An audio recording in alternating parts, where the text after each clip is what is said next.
بسم اللہ الرحمن الرحیم۔ چڑیا سے سمندر کی شکست۔ سمندر کے کنارے ایک درخت تھا جس پہ چڑیا کا گھونسلہ تھا۔ ایک دن تیز ہوا چلی تو چڑیا کا بچہ سمندر میں گر گیا۔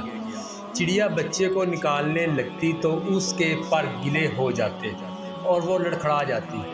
اس نے سمندر سے کہا، اپنی لہر سے میرا بچہ باہر پھینک دے، مگر سمندر نہ مانا۔ چڑیا بولی، دیکھ میں تیرا سارا پانی پی جاؤں گی، تجھے ریگستان بنا دوں گی۔ سمندر اپنے غرور میں گرجا، اے چڑیا میں چاہوں تو ساری دنیا کو غرق کر دوں، تو میرا کیا بگاڑ سکتی ہے؟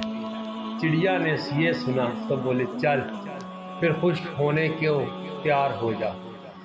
اسی کے ساتھ اس نے ایک گھونٹ بھرا اور اڑ کر درخت پہ بیٹھی، پھر آئی، گھونٹ بھرا، پھر درخت پر بیٹھی۔ یہی عمل اس نے 7 سے 8 بار دہرایا تو سمندر گھبرا کے بولا، پاگل ہو گئی ہے کیوں مجھے ختم کرنے لگی ہے؟ مگر چڑیا اپنے دھن میں یہ عمل دہراتی رہی۔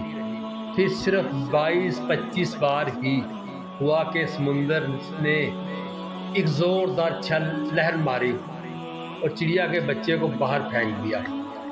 درخت جو کافی دیر سے یہ سب دیکھ رہا تھا سمندر سے بولا، اے طاقت کے بادشاہ، تو ساری دنیا کو پل بھر میں غرق کر سکتا ہے، اس کمزور سی چڑیا سے ڈر گیا؟